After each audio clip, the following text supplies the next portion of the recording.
one of the early poems that was taught while we were growing up. Johnny, Johnny, eating sugar, show me your mouth. Right? There is one person, though we may think that we are hiding, there is one illumining factor which is making note of every conscious, unconscious effort that we put. We may not remember what we do. Every one of those actions are accounted for.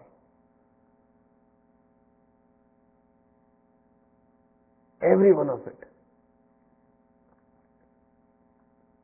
We may think we are hiding, but can we hide it from that Paramatma? Because he is called Sarvadrik, the one who is observing everything inside as well as outside.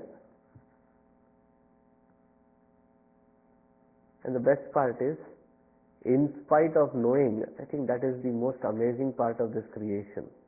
In spite of knowing inside out, he does not step in to become a micromanager. Imagine if you know that somebody in your family, somebody in your office has a hidden agenda, and you come to know of it, you have a proof. Can you sit quiet? We will go there, smack it into their face. Is this what you're doing? Don't we do? Look at the gracious presence that he observes everything, but does not become a micromanager. Say, beta, seekh lo jaldi. Learn quickly and grow quickly. Amrityu sarvadrih simhaha. If we do not quicken our path and change, what does he become? He becomes simhaha. Simhaha, which means himsaha. This is called mutual transpositioning of the syllables, and they mean the same. What does simhaha mean? Himsaha. Himsaha means he becomes violence in our life. And when such troubled situations happen, do they happen once in a while? No. They all seem to attack us from all directions, all at the same time. Then don't cry foul. Then don't start crying saying that, I have never hurt even an ant. I have been such a pious person. Yeah, right. We are not going through somebody else's life, we are going through our own life, and whatever we are going through is because of all these hidden things, conscious or unconscious things that we have been doing, which are not righteous, which are not right.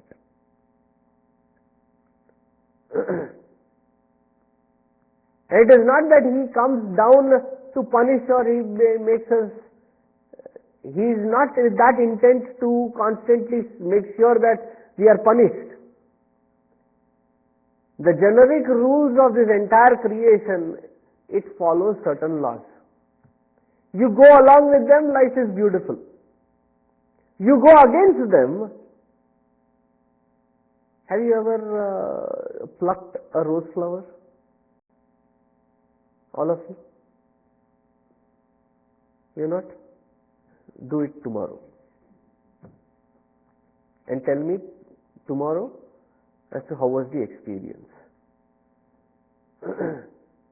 It is not like plucking any other fruit, that you hold the branch and then pull.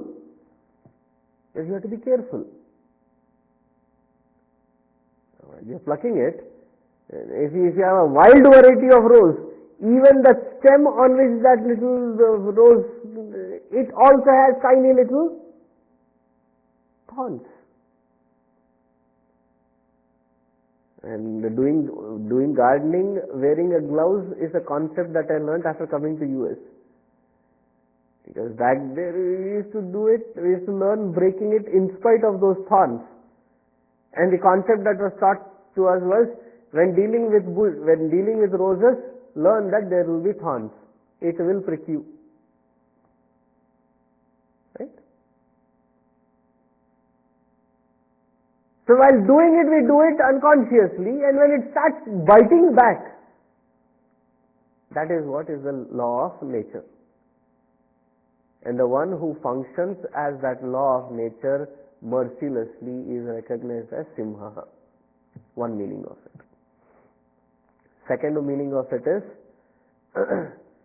whenever our intensity of devotion deepens, the one who comes in spite of a causeless cause. Usually to come into this world you need a womb. But where did Simha come from?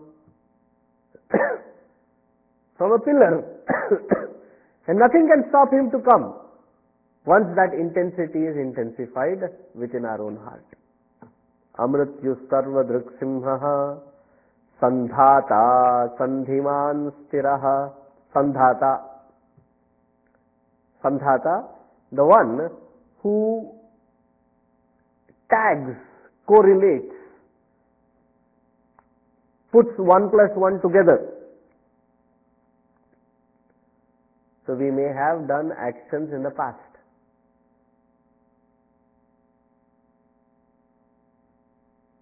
And we may think that we are escaping the results of it.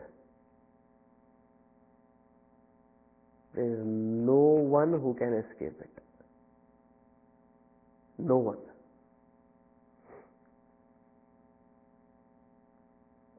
There is this story in the Puranas that there was a thief who steals a very important jewel, very loved jewel of the queen. And the thief, as soon as he steals it, the system goes off and all the guards start running after him, and the thief gets into a hermitage. Some rishi was doing tapasya there, and he throws it under his seat and hides behind the tree. So the guards look at the sage who was sitting there, and they see that there is something shining under his seat. They grab him, pick him up, they see that was a jewel hiding under his asana. So they have proof right there. The thief escapes. The actual one escapes. So this sage is brought in and he is given a very cruel punishment, that he is crucified. And then he dies. He reaches the threshold. Yama with his secretary sitting there. Do you know who is his secretary? Chitrakoot. So he says, there must be something wrong. As far as I know, I have spent my entire life only in tapasya. I can vouch for it. So Chitrakoot is now disturbed. He says, somebody is challenging my paper. It usually doesn't happen that way. So he goes and I said, no, you deserved it, he says. He says, when you were young, you may not even remember it, when you were young,